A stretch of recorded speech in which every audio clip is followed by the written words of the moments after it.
Okay, Liz Thompson from Sew with Liz is back again to show you how to join your two tails of binding once you get round to where you started sewing. Now, I almost was playing chicken because I thought that cutting 7 strips with the fabric, full width the fabric, was going to be plenty for this quilt. I did my math, and look how much I was left with. So it's probably just enough to join. So what I'm going to do is, obviously we started and we left a tail, all right, and now we have a tail at the end as well. So what I'm going to do is I'm going to show you a very quick and easy way. Some people will say it's a cheat way, but I'm going to show you this easy way today because it can be there.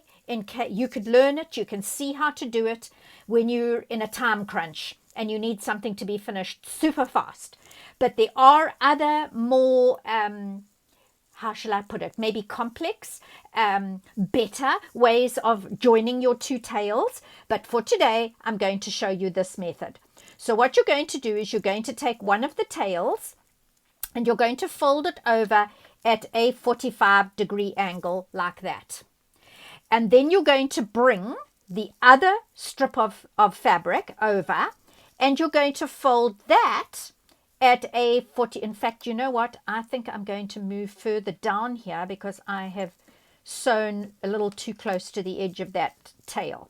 So I'm doing my 45-degree miter there, and basically I'm ending up with my tail of binding at a 90 degrees from the quilt.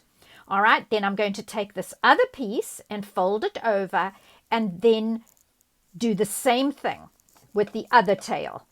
You can have them further apart than I have, but because I've already sewn to there, I'm just going to kind of leave it where it is.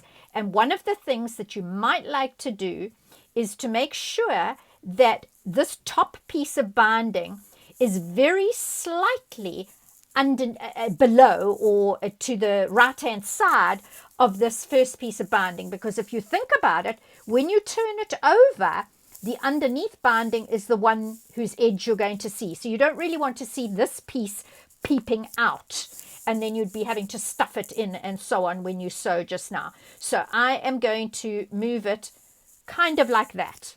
And now I go back to where I'm sewing. I went all the way around my quilt, as I showed you in the last video, turning the corners, doing a perfect miter at the corners. And one of the things I wanted to mention again is that my blog post on how I made my grandson's quilt has got more details, much more details. And one of the reasons that I chose Minky was because it makes the quilt for children and babies so much softer and cuddlier than a quilt top and a batting and a backing. Okay, so we've got it all set up, and all we need to do now is just sew this very last little bit between the two tails. And so I'm just going to turn the speed of the machine down a little bit to go a little slower so that I can be more deliberate and not rush it and maybe sew incorrectly.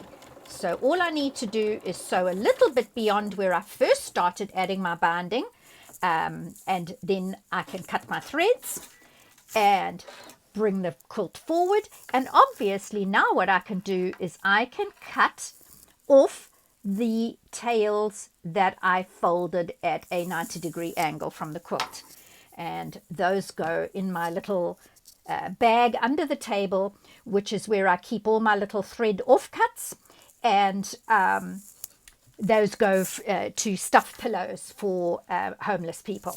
Right, so the very next step, which I will return and show you once it's done, but I am going to go to the ironing board and I am going to turn the binding out to the right, and I will press it so that my quilt is facing the same direction as the binding. I'm not going to press it like that. All right, I'm going to press it like that because when I turn my binding over, my binding is actually there to the left of the stitching. And then I'm going to turn that over and then I will come back and show you how I sew the binding down. So to the ironing board now, and I will return when we're ready to carry on with the last bit of stitching. So see you again soon.